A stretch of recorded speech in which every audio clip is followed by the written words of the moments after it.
You already said down once. We want to say things one time and have him know that you mean it the first time.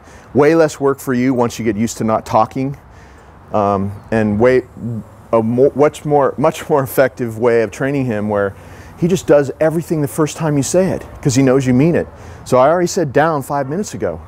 So we need to teach him that the first time you said a command, it means he's going to stay there until he's released. He only gets released one way. That's when you go back to get him. Don't be calling him off out of the downstays, off the mat, or from anything else. Don't be having him sit and sending him to things.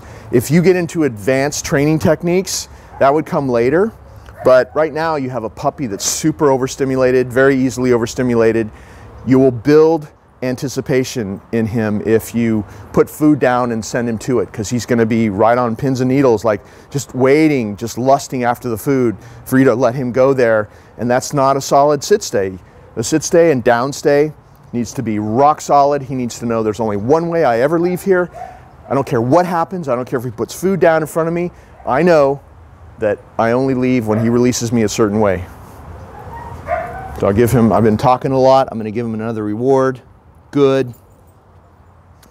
And you can even practice with the food thing, but if you're going to practice training with food, this is the way you need to do it. So I'm going to show him. This might be difficult for him, so I'm going to remind him. You can do this whenever you're going to do something that you think might make him get up. You can remind him to stay there. That's the only time you'd ever repeat the command. So before I do this, I'm going to remind him down, which means he's going to stay there in his mind. I'm going to put this food down here. We start farther away. See how he's going to wait?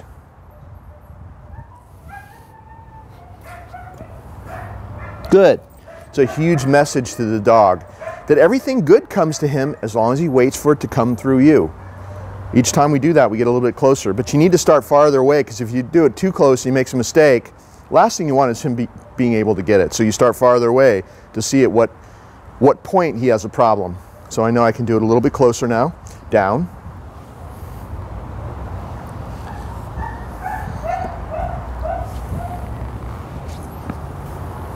Good. And we'll do it really close now. Another reason for starting farther away is you need to be able to block it quickly or pick it up quickly. So don't start really close to him. Start back and then move forward like this.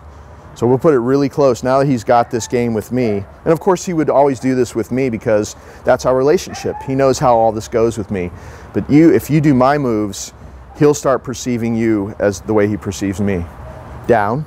So this is going to be right there. He could easily get it, but it's not on the mat. It's got to be on the mat or else he won't take it. And I'm waiting for him to look up at me like that.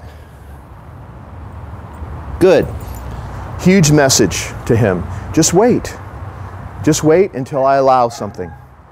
And that carries over to other circumstances as well. That kind of thing and other things that you see me doing creates the right relationship between Winston and myself, or it'll be Winston and you if you do all these things, where he knows that somebody else is in charge. He knows you're the boss. You don't have to struggle. You don't have to yell. There's no corrections. It just sets up the proper relationship so that he does exactly what you want him to do, and he knows that it's going to be great. Everything ends in a great way, and he loves to do this. So it's a much easier way to control a hyper, out of control puppy like this. It makes him calmer. When he comes off this mat exercise, even if you just do it 5 minutes a day, he keeps a little bit of that calmness in him. It's very important the way that you give him the food, like you've seen me doing it, to keep him calm. You're not tossing food down. You're not doing it really fast. You saw exactly the way I'm doing it, so you need to do it exactly the way that I've been doing it. Also, the way you release him is really important. You come back next to him just like you would in real life. So if you had to have him in a downstay, you had to help somebody that dropped something or help an old person or whatever, you say down, he's going to be there. You come back, you pick up the leash. This is the only way he ever leaves a downstay. You come back and get him. It's the only safe way anyway, especially out in public. Okay. Sit. Never release him to be free out of a downstay. Always release him, have him sit, release him from a calm sit stay. That way he's not leaping out of a downstay and taking off. So he's going to keep that calmness that he developed on the mat because we're releasing him in this way. Calm sit stay. See how he's waiting for me to pat his chest? Go. pick up this mat because he's going to want to race over and hang out on it. It's not a doggy bed. This is the only way that you use this mat is like this. You put it down. He has to get permission to go onto it. Come. He's messing with the leash now, so I'm calling him to come, and I'm going to take that leash off so he doesn't grab it and use it as a toy, which was one of his problems. The mat, he only goes on the mat with your permission. It's not a doggy bed. The doggy bed is another thing. He can come and go as he pleases. Don't use the doggy bed for training. Use this magic mat in this way. Be very good boy. It'll be very powerful if you use it exactly the way that I've been doing it and I've shown you in this video. Then you put it away when you're done, and it only comes out when you're about to do the exercise again. Hey, buddy. Hey.